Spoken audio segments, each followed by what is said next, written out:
百期详解红白机全游戏巡礼。大家好，我是雷文，今天是第81期的节目，包含本期介绍的游戏内容。这个系列讲解的 FC 加上 NES， 也包含磁盘版的游戏总数超过了1000款，算是达成了一个小小的里程碑。在这里要感谢各位的支持，不知道有多少朋友是从第1期一直看到现在的，如果是的话，可以在视频的下面冒个泡。今天继续来介绍90年10月发布的游戏。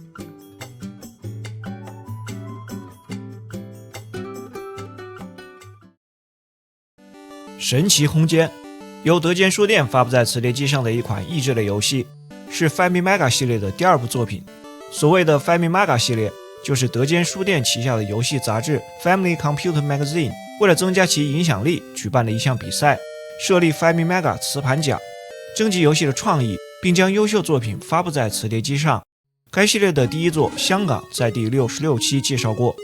香港这款游戏用了实体磁盘的形式进行销售，但销量极其惨淡，因此后续这个系列的游戏都改成了覆盖写入的方式，发布500日元的廉价版。在开始画面有2种模式，第一个游戏模式是主要的内容，按顺序游玩总共50个谜题关卡，关卡里的目标是要引导激光光束击中出口，控制画面中的人物，可以通过推动激光发射器移动场景里的各种档块，让激光光束按合适的路径反射到出口。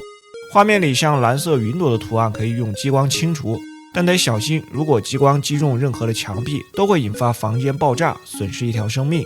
主模式里，画面的左上方有一个倒计时和不断减少的分数，过关后根据这些情况进行结算。另外还能随机获得几种道具，可用的数量都显示在上方，包括能停止倒计时的时钟、摧毁砖块的炸弹和暂时阻挡激光的漩涡。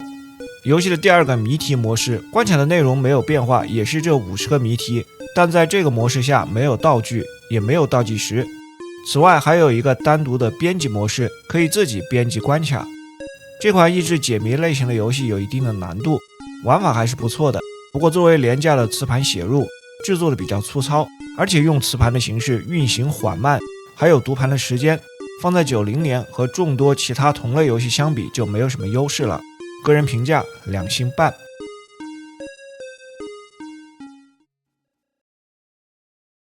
恶魔城外传少年德古拉君，继恶魔城系列的3部正统作品后，科乐美又推出了这款恶魔城的衍生作品。 FC 上这部外传性质的游戏推出后，93年还在 Game Boy 上推出了一部续作。本作的主角是恶魔城系列里最终 BOSS 德古拉伯爵的儿子，并不是德古拉本人，被称为德古拉君。他在9岁的时候就开始沉睡，1万年后从沉睡当中醒来，却发现恶魔加拉莫斯向他发起了挑战。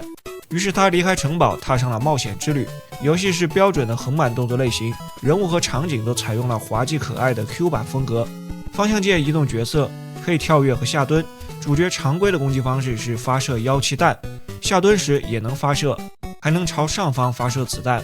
按住 B 键可以蓄力，并且发射特殊的妖气弹。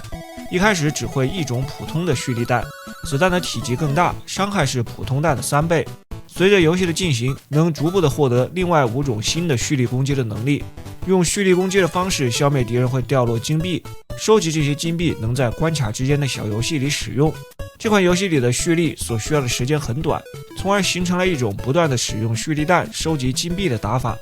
每个关卡之间都有小游戏，消耗金币游玩来获得奖命。在这个环节，先用阿弥陀签的方式决定是玩 A、B、C、D 当中的哪一个小游戏，旋转和弹出，像轮盘赌一样下注。实际上它和科乐美在70年代推出了一款实体机器皮卡迪里广场非常的相似。康康舞，在跳康康舞的女郎里要猜中她们内裤的颜色。抽奖，一台彩票机，根据转出的球的颜色来决定奖励。一击致命，用刀刺入装有骷髅头的桶里，根据刺进去刀的数量决定获得的奖励。总共有9个关卡。第一关从德古拉城堡出发，场景元素大量运用了恶魔城正统作品里的设计。 BOSS 是魔导士和他的孩子。过关后获得第2种特殊攻击归巢弹，一次发射5发子弹并有跟踪的效果。第2关是云端场景，中间有一段乘坐过山车的区域。 BOSS 是一只鸡，过关后获得特殊攻击爆炸弹，击中敌人或者墙壁时产生爆炸，从而造成2次伤害。第3关来到水下，这时主角的动作会变慢。BOSS 是火星人，过关后解锁变身蝙蝠的能力，变身后可以飞行，但不能发射子弹，有5秒的倒计时，撞到墙壁或者敌人也会变回原形。第4关是冰雪主题，有的区域必须得使用变身的能力才能通过。BOSS 是一条龙，过关获得特殊的能力冰冻弹，发射子弹将敌人冻住一段时间，这时可以站在他们的身上。第5关夜晚的纽约，有的地方也得使用特殊能力。还有一段在地铁上的强制滚动场景， BOSS 是自由女神，需要通过问答游戏和她对决。完成这一关得到最后一个特殊能力倒挂反转，能倒过来攀附在天花板上行走5秒钟。第6关的主题是沙漠金字塔， BOSS 是戴着图坦卡蒙的面具。第7关是臭名昭著的高速太空电梯，在强制滚动的纵向场景不断的进行平台跳跃， BOSS 是机械的加拉莫斯。第8关在一艘漂浮在空中的海盗船上， BOSS 是巨大的机器人。最后一关会先遇到2个小 BOSS， 麒麟兽和滚动的机器人脸，然后在关卡的最深处与加拉莫斯展开最终的决战。因为是恶魔城的衍生作，并且结合了可爱幽默的风格，这部作品很有人气，当年在日本也很受欢迎。科乐美擅长用自己的 IP 做这种 Q 版游戏，还会搭配一些彩蛋。本作的素质不错，不过并没有太新鲜的元素，对于当时的科乐美的水平来说，制作也算不上特别精细。关卡里有些地方的设计比较坑， BOSS 战的套路相对简单，个人评价3星半。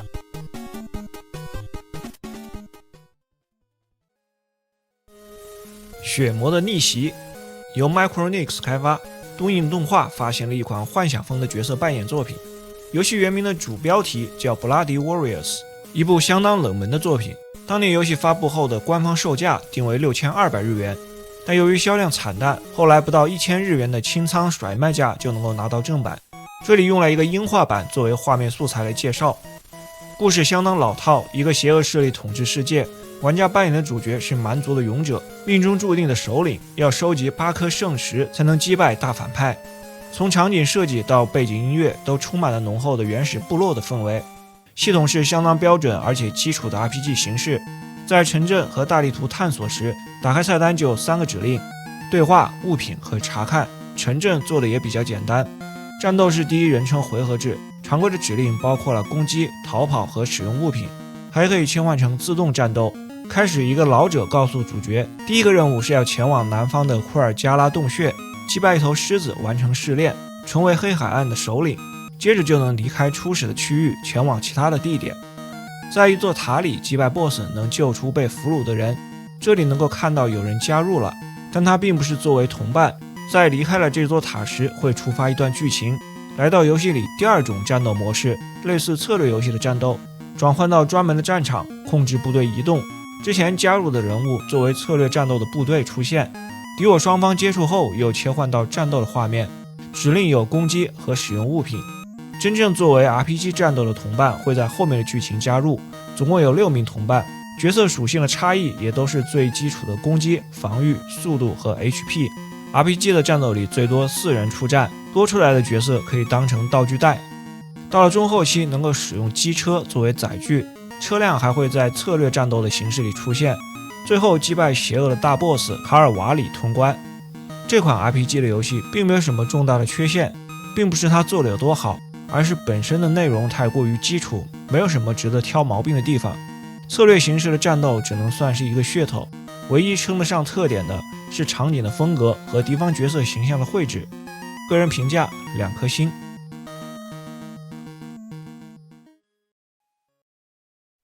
麻将战记，德间书店开发发行的一款麻将游戏。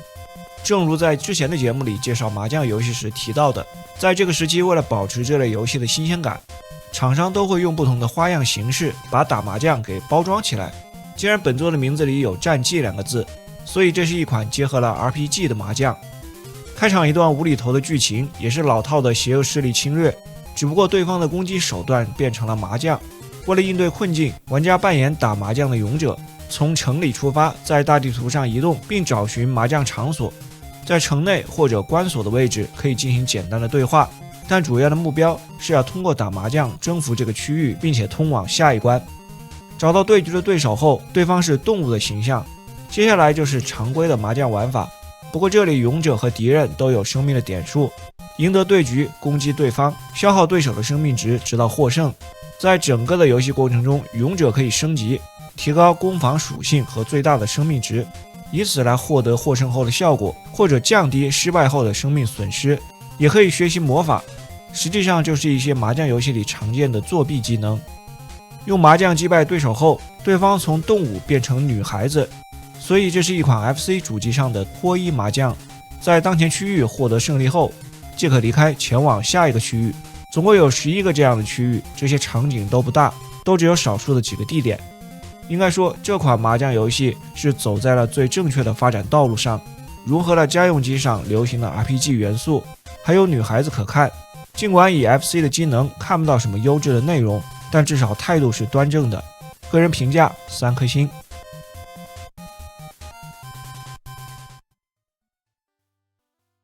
撞球咖啡馆，也有翻译叫浮球大赛。这款被誉为童年阴影的游戏是电脑端的移植作品，基于空气曲棍球的玩法。最初由 Bloodbound 发布在苹果电脑上，后来也发布到了其他电脑平台。来到红白机上只有日版，由玻璃佳音发行。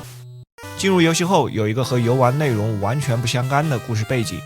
大致是玩家扮演一位星际推销员，他的飞船出了故障，需要找到星际电话联系维修服务，修理飞船。方圆数英里内最近的地点是 Shuffle Park 咖啡馆，于是他想进去打电话，然而咖啡馆里的几个牛鬼蛇神挡住了他的路，不让他拿到电话，只有在比赛中打败他们，击倒所有的敌人，登上飞船飞向远方。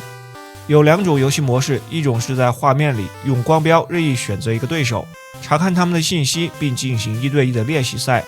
在这个模式下，按下暂停键可以自定义一些参数，包括拍子的大小、速度、摩擦力等等。另一种是选择画面右上角的 Champion 进行巡回赛，按照从易到难的顺序依次战胜除了机器人服务员之外的8个对手。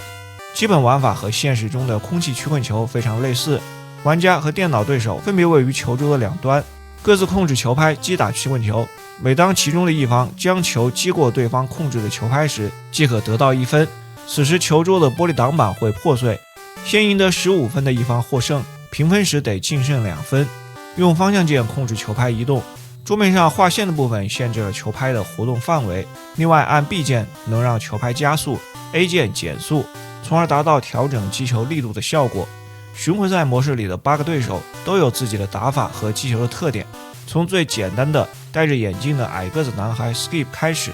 一直到卫冕冠军比夫朗奇。其中令人印象最深的就是倒数第2个出场的贝金公主，拥有超自然的力量。她的作弊发球法，用念力将冰球移到球桌的中央，然后快速的偏向一侧。这款游戏本身的内容并不多，在电脑端用鼠标来操作，当时的评价很高。但红白机的这个移植版最大的问题就是手柄的操控感比较差，虽然用了2个按键加点速度，但仍然无法流畅的体验。巡回赛的难度设置很不合理，能力也不平衡。另外，比赛过程中缺少 BGM， 作为对战类的项目也没有双人模式。个人评价2星半。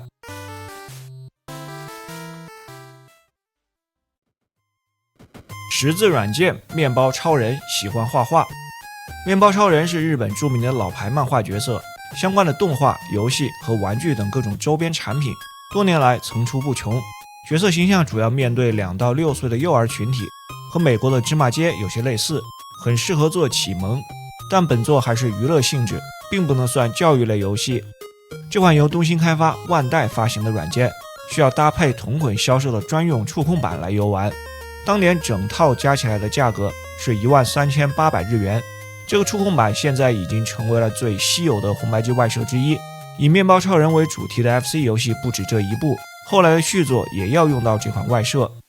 总共有4种游戏模式，分别是画稿、巡逻、迷宫和绘画歌。第一个画稿，画面的顶部是工具栏，有一个向下的箭头切换工具栏的内容，可以选择播放音乐，摆放不同类型的贴纸。贴纸的类型有20种，还能换成不同的颜色。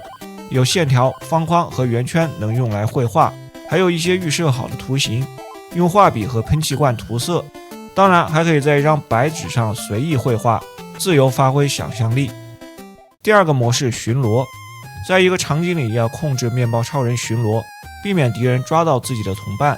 成功解救一次同伴获得10分，可以在天上飞行，也可以在地上跑，还能切换几种游玩的场景。第3个模式迷宫，在画面的顶部选择一个角色走迷宫，用手型的图标在角色前方做指引，绘制行走的路线，直到角色到达终点。这里的迷宫种类也非常的多，除了平面的，还有带立体效果的。如果连续通过10张地图，还会看到一个过关的画面。第4种模式绘画歌，相当的有特色，选一首歌曲作为伴奏，用一个绿色的手指作为引导，配合着音乐的节奏，跟着手指引导的顺序画出图形。虽然现在看来这样的游戏没有什么游玩的价值，但想象一下，如果在当年作为小毛孩能拥有这样一个玩具，会是多么幸福的一件事。游戏的 BGM 也有种让人放松的惬意感，个人评价3颗星。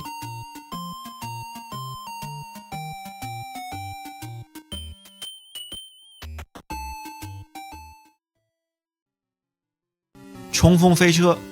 一款车辆驾驶结合战斗的游戏，开发和发行商都是小公司。早年很多这类从大厂离开后自己创业的小公司，除了少数几个后来能够成为知名的品牌，其他的大部分都在游戏发展的浪潮里迅速湮灭。这款游戏的背景设定在地球之外，在银河系的某个地方坐落着一个荒凉的星球 RS-121， 它曾遭受过可怕的灾害，以至于生命无法生存。星球上仅存的建筑是一条黑色的高速公路，与一个古老的传说有着神秘的联系。主角李福要来征服它。有6个不同的赛道，每关开始前显示关卡地图，玩家驾驶一辆德罗宁跑车，左右方向键控制车辆转向， A 键加速， B 键刹车，按方向键上发射导弹攻击敌方的车辆。开始有99枚导弹，剩余数量显示在画面的右下方。按选择键在音乐和引擎音效之间切换，两者不能共存。还有一个奇特的设计，按方向键下可以切换车辆的状态，变成一个窄小的形态。这种状态下不会改变车辆的性能，但不能发射导弹。在关卡末尾有 BOSS 战，要不断的发射导弹消灭敌人，之后还会有一段被敌方空中武力攻击的过程，这个时候变成窄小的形态更便于躲避。关卡里并没有时间的限制，但画面下方有一个燃油量表，需要注意油量的消耗。在行进的过程中会不断的获得分数，如果发生碰撞或者失误，会扣除分数并损失燃油。每个关卡中途有几个商店，进入商店能用得到的分数购买道具，包括补充弹药或者燃油，还可以购买强化类的物品，像是车身强化能在和其他车辆碰撞时摧毁对方，车辆变成蓝色，但只能用5次。防护屏障让车辆20秒内无敌，车体变成红色。獠牙能够让轮胎增加武器，侧面碰撞时摧毁对方的车辆，但和物体碰撞就会损坏。最后一个特殊的雪地胎，在后面的雪地关卡增加抓地力。此外，在道路上也可以获得字母 P 的道具，效果和商店道具类似。蓝色字母 P 补充燃油，红色的让车辆短暂无敌，白色的免费获得獠牙。每个关卡的赛道都很长，基本上中间都得来到商店进行补给，后面的关卡还可能出现岔路。对付完关卡末尾的 BOSS， 过关后有一个运输机提供少量的补给。这款游戏的车辆操控感做的还是不错，运行也比较流畅，不过其他的并没有突出的地方，赛道做得很一般，道路中间有时出现障碍显得很突兀，画面的水准不算太好， BGM 和音效相当糟糕，听久了有些难受。游戏评价2星半。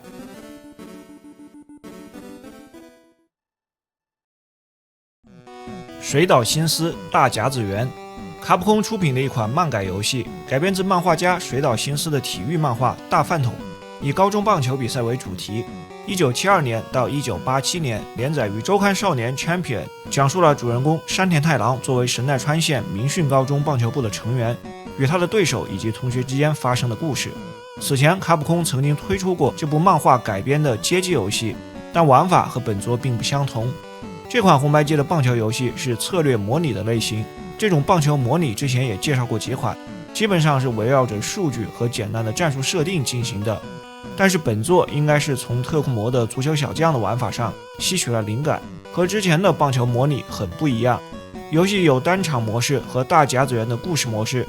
故事模式按照漫画的内容，基本上忠实地再现了原作。这里是按照特定的场景和对手进入到比赛当中，例如首场比赛是从第9局3-0开始，配备了和足球小将里类似的解说员。游戏的核心是在比赛的过程中，通过指令选项完成击球和投球。画面被分割成了上下2个屏幕，分别显示投手和击球手。画面左侧的黑色方框表示预测球的方位，方框的总大小是5×5的方格，中间3×3的区域是好球区。作为攻方击球手的时候，按照指令的顺序，先选择挥棒、不挥棒或者是短打，然后在左侧方框内选择击球的区域。每个击球手根据能力的差异，覆盖的区域范围不同，并且有自己偏好的击球区域，然后选择预测球速，超快、快速、慢或者正常。如果预测准确，会增加安打和本垒打的概率。当垒上有人时，会多出一些选项。完成这些操作后，类似足球小将以动画的形式呈现后续的动作。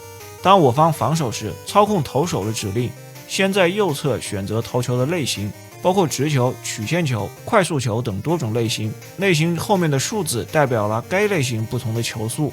确定之后，在左侧方块内选择投球的路线。根据不同投手的能力，能够使用的技能也不一样。另外，当投手3阵出局时，会增加一个力量点数，可以把这个点数分配给队员，用于解锁特殊的击球和投球的技巧。根据剧情，故事模式要经历6场大会的多场比赛。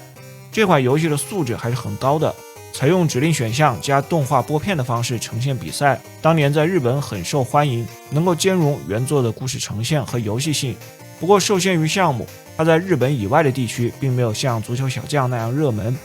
游戏评价3星半。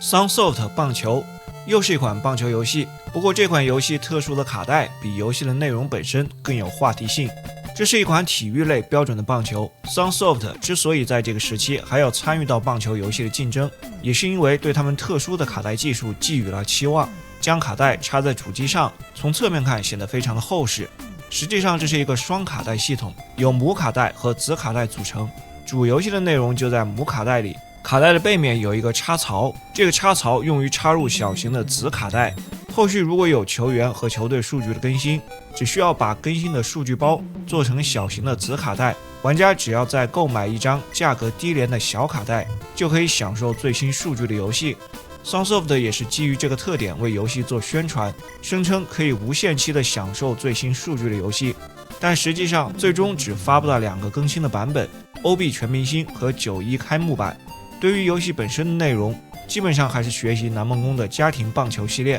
不过在红白机末期推出，游戏的模式和数据还是很丰富的，该有的内容都有。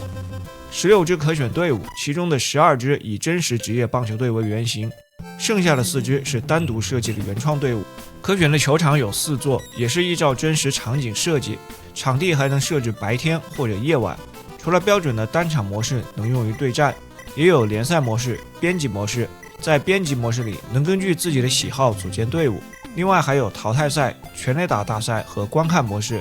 此外还包含了更改防守阵型、修改比赛规则、提升球员的能力、用游戏币购买道具和使用特殊技能等等。比赛的过程更偏重于打击，击球手的能力都比较强，不过整体的节奏偏慢，球速和跑动都是如此，防守队员的移动更是让人捉急。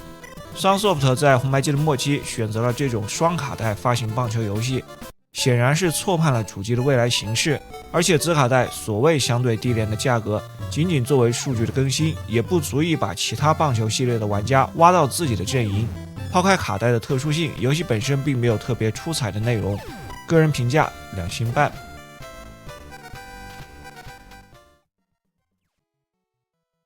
博青夫君3，这是椰子娱乐推出的博青夫君系列正统作品的第3部，如果算上外传性质的美国之梦，这是红白机上的第4部了。这个时期除了在 FC 主机上发行，博青夫君系列在 Game Boy 掌机、PCE 和稍晚上市的超任上面全面铺开，可见博青哥当年在日本的热度。本作的主题当然还是玩博青哥，故事是博青夫君回到家里过着悠闲的生活，但却接到了博青哥之王的联络，他告诉博青夫君，地球上博青哥游戏的人气正在下降，要他前往地球拯救这个游戏。来到一个小镇，街上遍布着博青哥店，系统和该系列之前的作品一样，任意进入一家游戏厅，可以和其他的人物对话，获得情报，随意找一个机台坐下就能开始愉快的玩耍。初始100个小球，能控制弹射的力度，用放大镜可以研究这个机台钢钉的分布和形状，让右边的打指数字变为0，就算征服了这台机器。这一作当中一共有15种不同类型的机台，本作的最终目标是要收集15枚设计图，建造博青哥乐园，让每个人都能享受其中的乐趣。翻米通给这一作打了史无前例的33分的高分，也是整个博青哥系列几十款游戏里的最高分。为了体会它的乐趣到底在哪里，我居然花了40分钟的时间把画面里这个6号接台给打直了，说不上哪里好，但就能一直看着小球往下掉。个人评价2颗星。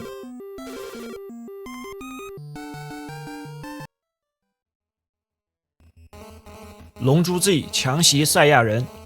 这是万代旗下龙珠系列在红白机上的第4款游戏。如果排除掉第1款神龙之谜的动作类型，作为卡牌 RPG 的形式，本作是第3部。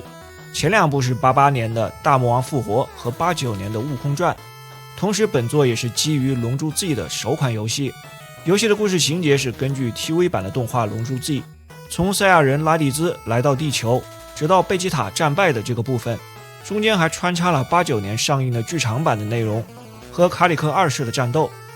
基础的系统和前作有相似的地方，但也做了很多的改动。讲述剧情不像之前那么麻烦，直接是对话加上图片。移动的方式不再像前作那样在固定的棋盘轨道上移动，变成了在大地图的方格上任意的走格子，还是从5张卡牌里选择，按照卡牌上龙珠的星数移动相应的步数。本作当中的同伴不再是附属品，而是和悟空一样可以控制的角色。一开始比克就会一起行动，到后面还有悟饭、克林、雅木茶、天津饭和饺子。普通的战斗在大地图上随机遭遇，角色引入了大名鼎鼎的战斗点数 BP 点数越高，实力越强，同时它也相当于 RPG 游戏里的经验值，达到一定数量即可升级。战斗的方式也是使用卡牌，卡牌左上方的龙珠星数代表攻击力，右下方的汉字数字代表了防御力，卡牌中间的汉字表示流派。如果卡牌上标注的战斗流派与角色自身的流派相符，则攻击力提升。使用标有 B 字的卡牌可以释放必杀技，必杀技要消耗角色的 BE 点数，每个角色都要单独的操作。一个回合选完指令和卡牌后，会呈现战斗的动画。本作的动画大幅度的改进，人物都在空中战斗，呈现快速流畅的动作，各种必杀技的招式更是炫酷。这样的风格造就了后来的格斗类型的龙珠 Z 超武斗传，并在此后多年的龙珠游戏里形成了独特的战斗方式。战斗过程中的第2个指令是卡牌，这里是使用其他的辅助卡片，相当于常规 RPG 游戏里的使用物品，像是恢复 HP 的、辅助攻击和特殊类型的等等。角色如果在战斗中死亡，只有1次在特定事件里复活的机会。在大地图上，除了触发战斗和发生剧情的地点，来到标有字母 Z 的方格，通过玩神经衰弱或者速度翻牌的方式，有机会获得卡牌。来到标有修字的方格，可以进行修行，提升 BP 值。有几种不同的修行方式：训练搬运重石，这是要比较卡牌数字的大小；训练敏捷性，要打出某一特征相同的牌；还有和分身的实战训练。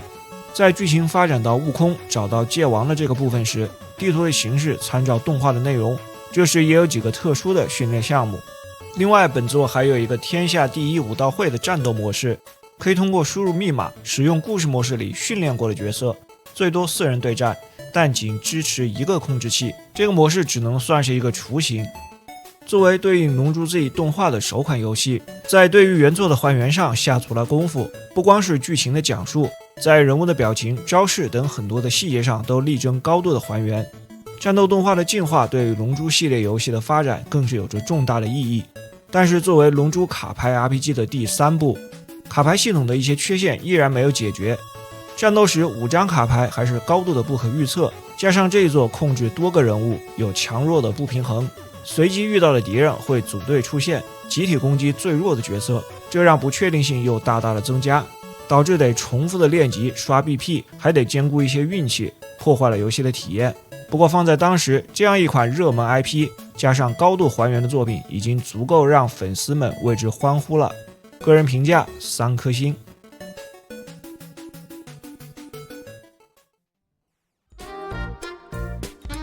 好了，以上就是本期视频的全部内容。如果你喜欢这个系列，还请多多支持。咱们下期再见。